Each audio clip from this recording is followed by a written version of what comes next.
नगर निगम चुनाव में टिकट वितरण से पहले दोनों ही प्रमुख राजनीतिक पार्टियों ने बेहतर प्रत्याशी उतारने का दावा किया था। गहन मंथन के बाद नाम सामने आए तो हर उम्मीदवार पार्षद बनने को बेताब नजर आ रहा है। लेकिन बीजेपी और कांग्रेस के इन दावों की पोल उस वक्त खुल गई जब नामांकन के दौरान कुछ प्रत्याशी सोशल डिस्टेंसिंग, कोरोना जैसे आम बोलचाल के शब्द भी नहीं बोल पाए। इतना ही नहीं, कुछ प्रत्याशियों ने तो तब हद कर दी जब उनसे वार्ड के इलाके के बारे में पूछा गया और वो बगले झांकने लगे। पत्रिका टीवी ने इन उम्मीदवारों के गूढ़ ज्ञान की पड़ताल की तो सामने आया कि इन्हें वोट करने से पहले आप लोगों को एक बार सोचना बेहद जरूरी है। आखिर क्यों? देखिए हमारी एक खास रिपोर्ट।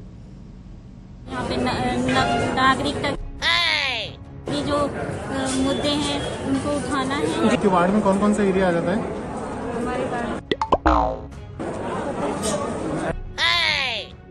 हेरिटेज नगर निगम वार्ड नंबर 4 से मैंने बीजेपी प्रत्याशी नामांकन भरा है और कोरोना के चलते सोशल डिस्टेंस का पालन करेंगे। मैं शिवानी विजय वार्ड 72 से पार्षद पद के लिए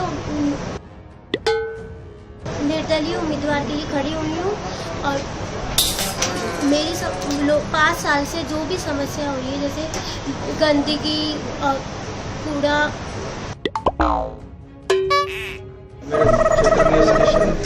मेरे क्षेत्र में ये समस्या है कि साफ सफाई, पानी वाणी की व्यवस्था जो भी अच्छी व्यवस्थित रहती।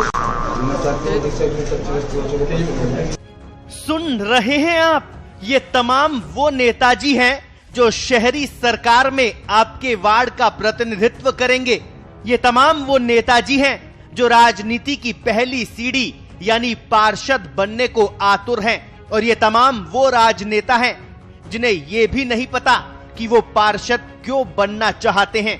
जरा सोचिए, विश्व की सबसे बड़ी पार्टी होने का दावा करने वाली बीजेपी और देश की सबसे पुरानी पार्टी कांग्रेस के प्रत्याशियों का ये हाल है।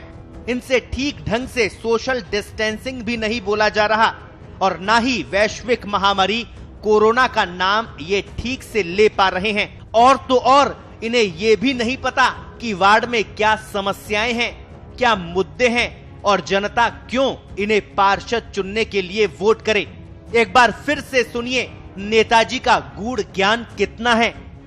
हेरिटेज नगर निगम वार्ड नंबर 4 से मैंने बीजेपी प्रत्याशी नामांकन भरा है और कोरोना के चलते सोशल डिस्टेंस का पालन करेंगे। यहाँ पे नागरिकता की जो मुद्दे हैं उनको उठाना है। आपके वार्ड में कौन कौन सा एरिया आ जाता है? पार्षद पद के लिए निर्दलीय उम्मीदवार के लिए खड़ी हुई हूँ और मेरी 5 साल से जो भी समस्या हो रही है, जैसे गंदगी और कूड़ा, मेरे क्षेत्र में ये समस्या है कि साफ सफाई, पानी वाणी की व्यवस्था जो भी अच्छी व्यवस्थित रहती। अंदाजा लगाइए, इन प्रत्याशियों को अगर पार्षद बना दिया तो जनता की उम्मीदों पर ये कितना खरा उतरेंगे। शहरी सरकार में बरसों से चली आ रही समस्याओं का कितना निराकरण करेंगे और कैसे आपके वार्ड को आदर्श वार्ड बनाएंगे। खास बात यह है कि दोनों ही राजनीतिक दलों ने टिकट वितरण में देरी का कारण बेहतर उम्मीदवार के लिए किया जाने वाला गहन मंथन बताया है। बीजेपी कांग्रेस के प्रदेश मुखियाओं ने टिकट वितरण में देरी पर साफ कहा था कि योग्य, शिक्षित और जनता की समस्याओं को समझने वाले उम्मीदवार मैदान में उतारे हैं। इस कारण टिकट वितरण में देरी हुई।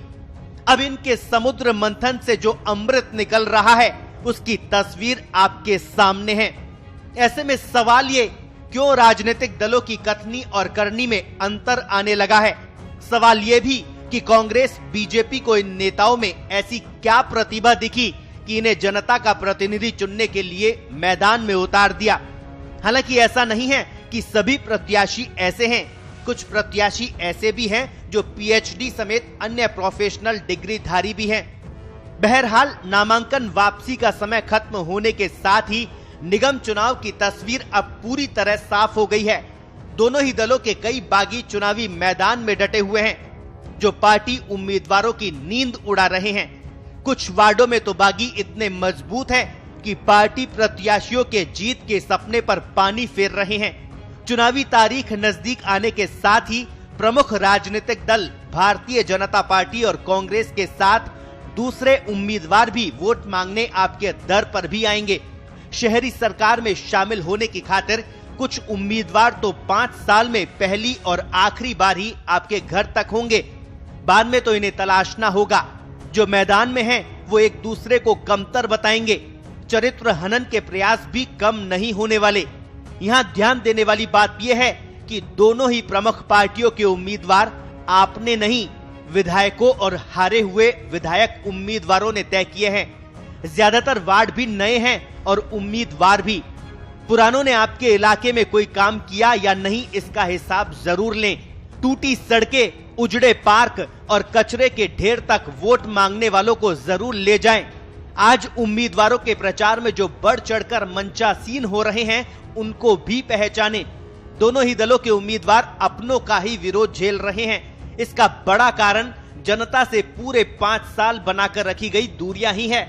गिरधारी लाल भार्गव, दाऊ दयाल जोशी, प्रोफेसर केदार और महबूब अली सरीखे नेता अब कहां मिलेंगे?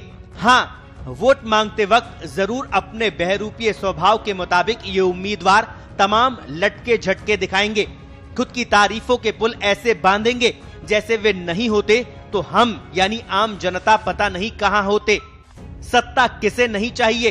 जो जमे हुए हैं वे बने रहें तो भी क्या फर्क पड़ जाएगा, और जो बाहर हैं वे सत्ता में आ जाएंगे तो जनता कितना खुश हो जाएंगी। लेकिन जनता को काम वही करना है जिसमें खुशी मिले। इसीलिए पार्टियों से परे जाकर अच्छे को चुने और सच्चे को चुने। पत्रिका टीवी के लिए जयपुर से हरीश पाराशर के साथ दर्श शर्मा की रिपोर्ट।